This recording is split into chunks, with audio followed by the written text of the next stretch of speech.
SSTVಯಲ್ಲಿ ಜಾಹೀರಾತು ನೀಡಲು ಈ ನಂಬರಿಗೆ ಸಂಪರ್ಕಿಸಿ. ಸ್ನೇಹಿತರೆ, ಚಾಲೆಂಜಿಂಗ್ ಸ್ಟಾರ್ ದರ್ಶನ್ ಅವರ ಅಪ್ಪಟ ಅಭಿಮಾನಿ ವರ್ಧನ್ ಅವರು ಇವತ್ತು ನಮ್ಮ ಜೊತೆ ಇದ್ದಾರೆ. ಅವರ ಸಿನಿಮಾ ಸಂಪಿಗೆ ಇವತ್ತು ಮುಹೂರ್ತ ಆಗಿದೆ. ಬನ್ನಿ ವರ್ಧನ್ ಒಂದು ಮಾತಾಡಿಸ್ತಾ ಹೋಗೋಣ. ವರ್ಧನ್ ಅವರೇ, ಮೊದಲನೇದಾಗಿ ನಮಸ್ಕಾರ. ಎಷ್ಟು ಖುಷಿ ಇದೆ, ಮೊದಲನೇ ಸಿನಿಮಾ ಇವತ್ತು ಮುಹೂರ್ತ ಕಂಡಿದೆ ನಿಮ್ಮದು? ಸರ್, ಆ್ಯಕ್ಚುಲಿ ನನ್ನ ಮೊದಲನೇ ಸಿನಿಮಾ ಅಲ್ಲ ಇದು. ಅಂದರೆ ಇವಾಗ ಲಾಂಚ್ ಆಗ್ತಿರೋದು ಮೊದಲನೇ ಸಿನಿಮಾ. ಇದ್ರ ಬಿಫೋರ್ ರೌಡಿ ಸುಬ್ಬು ಅಂತ ಒಂದು ಲಾಂಚ್ ಆಗಿತ್ತು. ಅದ್ರ ಸ್ವಲ್ಪ ರಿಲೀಸ್ ಆಗಿಲ್ಲ ಅದು, ಬಿಕಾಸ್ ಸಮ್ ಇಶ್ಯೂಸಿಂದ ಡೈರೆಕ್ಟ್ರ್ ಬಂದುಬಿಟ್ಟು ಸ್ವಲ್ಪ ಮುಂದೆ ಹಾಕೋಣ ಇದನ್ನು, ಇನ್ನು ನಮ್ಗೆ ಅವಾಗ ಮೆಚುರಿಟಿ ಇಲ್ಲದಿರೋ ಕಾರಣ ಇಂಡಸ್ಟ್ರಿ ಬಿಸ್ನೆಸ್ ಇದೆಲ್ಲ ತಿಳ್ಕೊಂಡೇ ಮಾಡಬೇಕು ಅಂತ. ಬಟ್ ನನಗಿದು ಆ್ಯಕ್ಚುಲಿ ಡೆಬ್ಯೂನೇ ಸರ್. ಇವಾಗ ಬೇಗ ರಿಲೀಸ್ ಆಗೋದು ಈ ಸಿನಿಮಾನೇ. ಇನ್ನೂ 2-3 ಸಿನಿಮಾ ಅಂದರೆ ನೆಕ್ಸ್ಟ್ ಮಾಡೋದಕ್ಕೆ ಪ್ಲ್ಯಾನ್ಸ್ ಇದೆ. ಗಿರಿಯಣ್ಣನ ಜೊತೆ 2 ಸಿನಿಮಾ ಪ್ಲ್ಯಾನ್ ಇದೆ ಬ್ಯಾಕ್ ಟು ಬ್ಯಾಕು. ಆದಮೇಲೆ ಇನ್ನೂ ಒಂದಿಬ್ಬರು ಡೈರೆಕ್ಟರ್ ಜೊತೆ ಕೆಲಸ ಮಾಡ್ತಿದ್ದೀನಿ. ಅವರು ತುಂಬ ಖುಷಿಯಾಗಿದ್ದಾರೆ. ಅವರು ಇವತ್ತು ಬರಬೇಕಾಗಿತ್ತು, ಬಿಕಾಸ್ ಅವ್ರದ್ದು ವರ್ಕಲ್ಲಿ ಬರೋಕ್ಕಾಗಿಲ್ಲ. ನನಗೆ ತುಂಬ ಖುಷಿ ಇದೆ. ಎಕ್ಸ್ಪೆಷಲಿ ನನಗೆ ಇವತ್ತು ನನಗೆ ಬ್ಲೆಸ್ಸಿಂಗ್ಸ್ ಮಾಡೋಕ್ಕೆ ಫ್ಯಾಮಿಲಿ, ಫ್ರೆಂಡ್ಸು, ಅದಕ್ಕಿಂತ ದಾಟಿ ನಮ್ಮ ಸೆಲೆಬ್ರಿಟೀಸ್ ಅನ್ನೋದು ಒಂದು ಟೀಮ್ ಇದೆ ಸರ್. ಆ ಟೀಮ್ ಅವ್ರು, ಇನ್ಕ್ಲೂಡಿಂಗ್ ನನ್ನನ್ನು ಸೇರಿ, ಆ ಟೀಮ್ ಅವರೆಲ್ಲ ಬಂದಿದ್ದರು. ಉತ್ತರ ಕರ್ನಾಟಕದಿಂದ, ಹುಬ್ಳಿಯಿಂದ ಎಲ್ಲ ಬಂದಿದ್ದರು. ಸೊ ತುಂಬ ಖುಷಿ ಇದೆ ಸರ್. ಚಿತ್ರರಂಗ ಅನ್ನುವಂಥದ್ದು ನಿಮಗೇನು ಹೊಸದಲ್ಲ, ನೋಡ್ತಾ ಇದ್ರೆ. ಬಟ್ ನಟನೆ ಅನ್ನುವಂಥದ್ದು ಈ ಬಾರಿ ನಿಮ್ಗೆ ಹೊಸತನದಾಗಿದೆ. ಬಟ್ ನೀವು ಎಷ್ಟು ತಯಾರಿಯಾಗಿ ಮಾಡ್ಕೊಂಡು ಬಂದಿದ್ದೀರಾ ಅಂತ ನಟನೆ ವಿಚಾರಕ್ಕೆ ಬಂದರೆ? ಸರ್, ತಯಾರಿ ಅಂತ ಅಂದರೆ ಇವಾಗ ನಾವು ಸಿನಿಮಾ ಇವತ್ತು ಸರ್ ಇವಾಗ ನಾವು ತಯಾರಿ ಅಂತಂದರೆ, ಬಿಕಾಸ್ ನಾನು ಸ್ಟಾರ್ಟಿಂಗಿಂದನೂ ಸ್ಟೇಜ್ ಆರ್ಟಿಸ್ಟ್. 7th ನಾನು ಸ್ಕೂಲಿಂದನೂ ಸ್ಟೇಜ್ ಆರ್ಟಿಸ್ಟಾಗಿ ಆರ್ಟಿಸ್ಟಾಗಿ ಮಾಡಿದ್ದೀನಿ. ಊರಲ್ಲಿ ನಾಟಕಗಳು ಮಾಡಿದ್ದೀನಿ. ಹತ್ತತ್ರ ಒಂದು 50-60 ನಾಟಕಗಳಲ್ಲೆಲ್ಲ ಕೆಲಸ ಮಾಡಿದ್ದೀನಿ. ನಾಟಕ ಮಾಡಿದ್ದೀನಿ. ಅದಾದಮೇಲೆ ಹಾಸನಲ್ಲಿ ಇನ್ಸ್ಟಿಟ್ಯೂಟ್ ಅಂತ ಓಪನ್ ಮಾಡಿದ್ರು ಫಸ್ಟು, ಪುರುಷೋತ್ತಮ್ ಸರ್ ಅಂತ. ಅಲ್ಲಿ ಇದು ಮಾಡ್ತಾಯಿದ್ದೀನಿ. ಅದಾದಮೇಲೆ ಇವಾಗಲೂ ಸರ್ ಈ ಸಿನಿಮಾ ಪ್ರಿಪ್ರೇಷನ್ಗೋಸ್ಕರ ಮತ್ತೆ ಆ್ಯಕ್ಟಿಂಗ್ ಕ್ಲಾಸ್ಗೆ ಹೋಗ್ತಾ ಇದ್ದೀನಿ 15 ಡೇಸ್. ಸೊ ಪ್ರಿಪ್ರೇಷನ್ ಅಂದಾಗ ಸರ್ ನಮಗೇನಾಗುತ್ತೆ, ನಾವು ಹೊಸಬ್ರು ಅಂತಂದಾಗ ನಮಗಿನ್ನ ಆಲ್ರೆಡಿ ಪ್ರೂವ್ಡ್ ಆಗಿರೋ ಆರ್ಟಿಸ್ಟ್ಗಳು ನಮ್ಮ ಎದುರುಗಡೆ ಪರ್ಫಾರ್ಮೆನ್ಸ್ ಮಾಡುವಾಗ ನಾವು ಅವ್ರ ಎದುರುಗಡೆ ನಾವು ಇವನೇನೋ ಅಲ್ಲ ಅಂತ ಅನ್ಸ್ಕೋಬಾರ್ದು ಸರ್. ನಾನು ಮಾಡ್ತೀನಿ ಅನ್ನೋ ನಂಬಿಕೆ ಇದ್ರೂ ನಾನು ಮತ್ತೆ ಅದನ್ನು ರೀಕಾಲ್ ಮಾಡ್ಕೊತಾ ಇದ್ದೀನಿ. ಇದಕ್ಕೆ ಸ್ವಲ್ಪ ಬಾಡಿ ಲೀನ್ ಆಗಿರಬೇಕು ಮತ್ತು ಫಿಟ್ ಆಗಿರಬೇಕು ಅನ್ನೋದೊಂದಿತ್ತು. ಆದ್ದರಿಂದ ಒಂದು 13-14 kg ಸಣ್ಣ ಆಗಿದ್ದೀನಿ.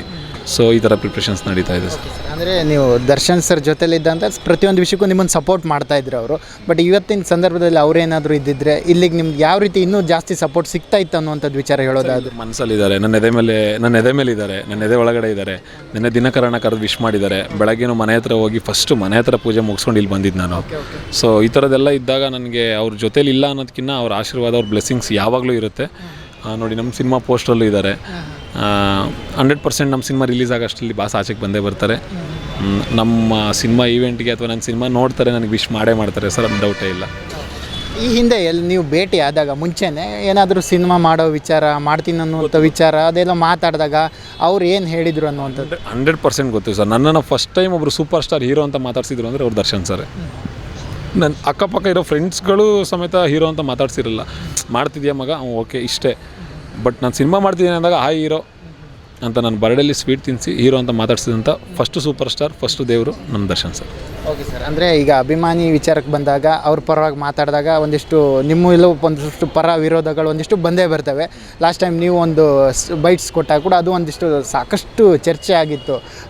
ವಿಜಯಲಕ್ಷ್ಮಿ ಮೇಡಮ್ ಅವ್ರನ್ನ ಚಾಮುಂಡೇಶ್ವರಿ ತಾಯಿಗೆ ಹೋಲಿಸಿರುವಂಥದ್ದು ಸಾಕಷ್ಟು ಟ್ರೋಲ್ ಕೂಡ ಆಗಿತ್ತು. ಬಟ್ ಆ ವಿಷಯದ ಬಗ್ಗೆ ಒಂದು ಕ್ಲಾರಿಟಿ ಕೊಡೋದಾದರೆ, ಯಾವ ಸಂದರ್ಭದಲ್ಲಿ ಹಂಗೆ ಹೇಳಿದ್ದು ಅನ್ನುವಂಥ ವಿಚಾರ ಹೇಳೋದಾದರೆ? ಸರ್, ಆ್ಯಕ್ಚುಲಿ ಅವತ್ತು ಏನಂದರೆ, ನಾನು ಅವ್ರಿಗೆ ಹೇಳಿದ್ದು, ಒಂದು ಹೆಣ್ಣು ಮಾದರಿಯಾಗಿ ಇಡೀ ಒಂದು ಫ್ಯಾಮಿಲಿನ ಆ ಸಿಚುವೇಶನ್ನ ಎದುರಿಸುವಾಗ ನನಗೆ ನನ್ನ ತಾಯಿ ದೇವರು ಸರ್. ಬಿಕಾಸ್ ನಾನು ಇಡೀ ಕರ್ನಾಟಕ ಜನತೆಗೆ ಅವ್ರನ್ನ ದೇವರು ಅಂತ ಹೇಳಿಲ್ಲ. ನಮ್ಗಳಿಗೆಲ್ಲ ಏನಿವಾಗ ಅವ್ರನ್ನ ಆ ಸ್ಥಾನದಲ್ಲಿ ನೋಡ್ತಿದ್ದೀವಲ್ಲ, ನಮ್ಗಳಿಗೆ ಇಲ್ಲೊಬ್ಬರು ಚಾಮುಂಡೇಶ್ವರಿ ಥರ ಕಾಣಿಸ್ತಾ ಇದ್ದಾರೆ.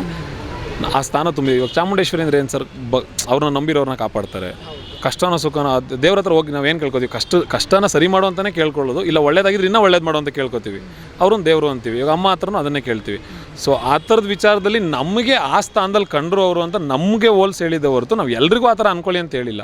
ಅದನ್ನು ನೆಗೆಟಿವ್ ಆಗಿ ತೊಗೊಂಡ್ರು. ಅದಕ್ಕೆ ಇವಾಗ ನಾವು ಯಾರಿಗೆ ಕ್ಲಾರಿಟಿ ಕೊಡಬೇಕಾಗಿತ್ತು, ಇವಾಗ ಅಣ್ಣಂದರು ಅದಕ್ಕೆ ಅಂತಲೇ ಇವಾಗ ಸ್ವಲ್ಪ ದೊಡ್ಡವರು ಇದ್ದಾರೆ ಅಣ್ಣಂದರು. ಅವ್ರಿಗಿಲ್ಲ ಅಣ್ಣ, ನಾನು ಹೇಳಿದ್ದು ಈ ಇಂಟೆನ್ಷನಲ್ಲಿ ಅದು ಈ ಥರ ತೊಗೊಂಡಿದ್ದಾರೆ ಅಂತ ಹೇಳಿದೆ. ಓಕೆ ಬಿಡು ಮಗ, ನೆಗೆಟಿವ್ ಆರ್ ಪಾಸಿಟಿವ್ ತಲೆ ಕೆಡಿಸ್ಕೊಡು. ಬಿಕಾಸ್ ನಾನೇನು ಅಂತ ಗೊತ್ತು ಅವ್ರಿಗೆ. ಇವಾಗ ಇನ್ಕ್ಲೂಡಿಂಗ್ ನಾನೇನು ಅಂತ ಬೇರೆಯವ್ರಿಗೆ ಬಿಡಿ, ದರ್ಶನ್ ಸರ್ಗೆ ಗೊತ್ತು, ನಮ್ಮ ದೇವ್ರಿಗೆ ಗೊತ್ತು. ಎಷ್ಟೋ ಸಲ ಅವ್ರದ್ದು ಒಂದು ಟೈಮಲ್ಲಿ ಅವ್ರ ಮನೆ ಒಳಗಡೆ ಕೈ ತೂತು ಮಾಡಿ ತಿನ್ಸಿರೋಂಥ ಉದಾಹರಣೆ ಇದೆ. ಕರೆದ್ಬಿಟ್ಟು ಹೋಗೋ ಟೈಮಲ್ಲಿ ನಿಲ್ಲಿಸಿ ಮಾತಾಡೋ ಉದಾಹರಣೆ ಇದೆ. ಆಮೇಲೆ ಕಾಟೇರ ಸಿನಿಮಾ ಪ್ರೀ-ರಿಲೀಸ್ ಈವೆಂಟಲ್ಲಿ ಅಷ್ಟು ಜನಗಳ ಮಧ್ಯೆ ಎಲ್ಲೋ ನಿಂತಿದ್ದವನ್ನ ಕರೆದು ಸಿನಿಮಾ ಬಗ್ಗೆ ಕೇಳಿ ನಾಳೆ ಬೆಳಗ್ಗೆ ಮನೆ ಹತ್ರಕ್ಕೆ ಬಂದಂಥ ಉದಾಹರಣೆ ಇದೆ. ಆ ವ್ಯಕ್ತಿ ಹತ್ರ ನಾವು ನಿಯತ್ತು ಅಭಿಮಾನನ ಉಳಿಸ್ಕೊಂಡಿಲ್ಲ ಅಂದರೆ ಅಷ್ಟೆಲ್ಲ ಆಗೋಕ್ಕೆ ಚಾನ್ಸ್ ಇದೆಯಾ ಸರ್?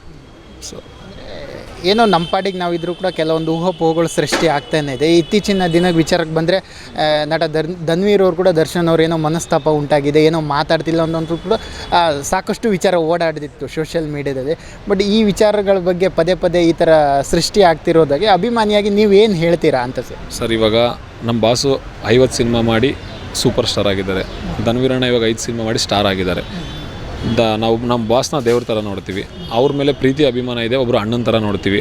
ಅವರಿಬ್ಬರ ಮಧ್ಯೆ ನಡೆದಿರೋಂಥ ಘಟನೆ ಬಗ್ಗೆ ನಮಗೆ ಕ್ಲಾರಿಟಿ ಇಲ್ಲ, ನಾವು ಅದ್ರ ಬಗ್ಗೆ ಮಾತಾಡೋಷ್ಟು ಯೋಗ್ಯತೆಯೂ ಇಲ್ಲ, ಮಾತಾಡಲೂಬಾರ್ದು. ನಾವು ಏನು ಅನ್ಕೋತೀವಿ ಅಂದರೆ ಎಲ್ಲ ಸರಿಯಾಗಲಿ, ಚೆನ್ನಾಗಾಗಲಿ, ಚೆನ್ನಾಗಿರಲಿ ಅಷ್ಟೇ. ಅವರು ವಿಸಿಟ್ ಕೂಡ ಮಾಡಿದರು ಧನ್ವೀರ್ ಅವರು, ಹೌದು, ಎಲ್ಲ ವಿಷಯಕ್ಕೆ ತೆರೆ ಎಳೆಯುವಂಥದ್ದು ಕೂಡ ಆಗಿತ್ತು. ಬಟ್ ಈ ರೀತಿ ಆದಾಗ ಪದೇ ಪದೇ ಈ ಥರ ಈಗ ಸುಳ್ಳು ಸುದ್ದಿ ಎಲ್ಲ ಸೃಷ್ಟಿ ಆಗ್ತಿರುವಂಥದ್ರ ಬಗ್ಗೆ ಏನು ಹೇಳ್ತೀರಾ ಅಂತ ನಾನು ಕೇಳ್ತಿರೋ ಸರ್. ಇವಾಗ ನಾವು ಕ್ಲಾರಿಟಿ ಗೊತ್ತಿಲ್ಲ, ಏನು ಮಾತಾಡಬಾರ್ದು ಅನ್ನೋದಕ್ಕಿಂತ ಈ ವಿಚಾರದ ಬಗ್ಗೆ ಪರ್ಟಿಕ್ಯುಲರ್ ಆಗಿ ಅವರ ಪರ್ಸ್ನಲ್ ವಿಚಾರಕ್ಕೆ ಸಂಬಂಧಪಟ್ಟಂಗೆ ಧನ್ವೀರಣ್ಣ ಅವ್ರ ಬಗ್ಗೆ, ಧನ್ವೀರಣ್ಣ ಅವ್ರನ್ನೂ ಎದುರುಗಡೆ ತುಂಬ ಸಲ ನೋಡಿದ್ದೀನಿ, ಮಾತಾಡ್ಸಿದ್ದೀನಿ. ಅದಕ್ಕಿಂತ ಜಾಸ್ತಿ ನಮ್ಮ ಬಾಸ್ನ ಮಾತಾಡ್ಸಿದ್ದೀನಿ.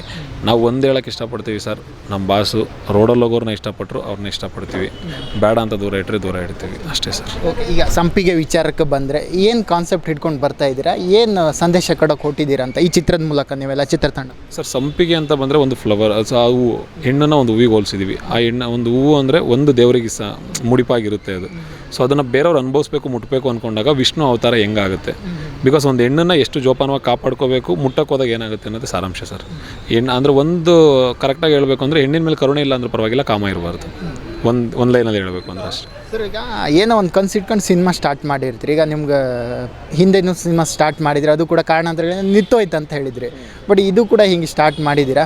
ಬಟ್ ಇದನ್ನು ನಾವು ಯಾವಾಗ ನೋಡಬಹುದು, ಇದು ಕೂಡ ಆ ಥರದ್ದು ಯಾಕೆ ನಿಲ್ಲುವಂಥ ಸಾಧ್ಯತೆ ಯಾಕೆ ಆಗ್ತವೆ ಈ ಥರ ಪರಿಸ್ಥಿತಿ? ಯಾಕಂದರೆ ಒಬ್ಬ ಹೊಸ ಹೀರೋ ಏನೋ ಒಂದು ಪ್ರಯತ್ನ ಪಡಬೇಕಂತ ಬಂದಾಗ ಏನೋ ಒಂದು ಅಡಚಣೆ ಉಂಟಾಗ್ತವಲ್ಲ, ಯಾವ ಕಾರಣಗಳಿಂದ ಈ ರೀತಿ ಆಗ್ತವೆ ಸರ್? ಅಡಚಣೆ ಅಂತ ಅಂದರೆ ಇವಾಗ ಟೀಮಲ್ಲಿ ಕಾಂಬಿನೇಷನ್ ಇಲ್ಲದೆ ಇರುವಾಗ ಅಥವಾ ಈ ಥರದ್ದೆಲ್ಲ ಆದಾಗ ಆಗುತ್ತೆ. ಜೊತೆಗೆ ಸಮ್ ಟೈಮ್ಸ್ ಪ್ರೊಡ್ಯೂಸರ್ ಫಿನಾನ್ಷಿಯಲ್ ವಿಚಾರಕ್ಕಾಗುತ್ತೆ, ಸಮ್ ಟೈಮ್ಸ್ ಹೀರೋ ಮತ್ತು ಡೈರೆಕ್ಟ್ರಿಗೆ ಗಲಾಟೆ, ಸಾವಿರಾರು ರೀಸನ್ಸ್ ಇದೆ ಸರ್. ಸಮ್ ಟೈಮ್ಸ್ ಹೀರೋಯಿನ್ಸ್ಗಳಿಂದ ಆಗುತ್ತೆ, ಸಮ್ ಟೈಮ್ಸ್ ನಮ್ಗಳ ಕೆಟ್ಟ ಬುದ್ಧಿಗಳಿಂದ ಆಗುತ್ತೆ. ಈ ಥರದ್ದೆಲ್ಲ ಸಾವಿರ ರೀಸನ್ಸ್ ಇದೆ. ಬಿಕಾಸ್ ಈ ಸಲ ಸಿನಿಮಾ ಇದನ್ನು ನಾವು ನಿಲ್ಲಿಸ್ಬೇಕು ಅಂದರೆ ನಮ್ಮ ಟೀಮಲ್ಲಿ ಯಾರೂ ಯಾವುದೇ ವಿಚಾರಕ್ಕೆ ಕಿತ್ತಾಟ ಮಾಡ್ಕೊಳ್ಳೋ ಅಂಥದ್ದಿಲ್ಲ. ಎಲ್ಲರೂ ಒಂದೇ ಟೀಮ್, ಒಂದು ಫ್ಯಾಮಿಲಿ ಥರ ಇದ್ದೀವಿ. ಗಿರಿಯಣ್ಣನ ಮನೆ ನನಗೆ ಬರೀ ಮನೆ ಅಲ್ಲ, ಅದು ನನ್ನ ಫ್ಯಾಮಿಲಿ ಮನೆ. ಅವ್ರು ಇವತ್ತಿಗೂ ನಾವು ಗಿರಿಯಣ್ಣ ನಾನು ಬೇರೆಯವ್ರಿಗೆಲ್ಲ as a director, as a artist. But ಮನೇಲಿದ್ದಾಗ ನಾನು ಅವನು ಒಂಥರ ಬೇರೆ ಲೆವೆಲ್. ಇವಾಗ ಬ್ರದರ್ಸ್ಗಿನ್ನ ನೆಕ್ಸ್ಟ್ ಲೆವೆಲ್ ಅವನು. ನಾನು ಏನಾರು ಇದ್ರೆ ನಾನೇ ಬೈತೀನಿ, ಅವನು ಬೈತಾನೆ. ಬಟ್ ಆ್ಯಸ್ ಎ ನನಗೆ ಅದನ್ನೆಲ್ಲ ದಾಟಿದ್ರು ಒಬ್ಬ ಒಂದು ಗುರುಸ್ಥಾನದಲ್ಲಿ ನಿಂತವನೇ. ಅವನ ಲೈಫ್ ಟೈಮಲ್ಲಿ ಅವ್ನಿಗೆ ಯಾವಾಗ್ಲೂ ಅವ್ನು ಎಷ್ಟೇ ನನಗಿನ್ನ ಅವನು ಎಡೆಟ್ ಹೊಡೆದ್ರೂ ತಲೆ ತೆಗೆಸ್ಕೊಂಡು ಸುಮ್ಮನೆ ಆಗ್ತೀನಿ.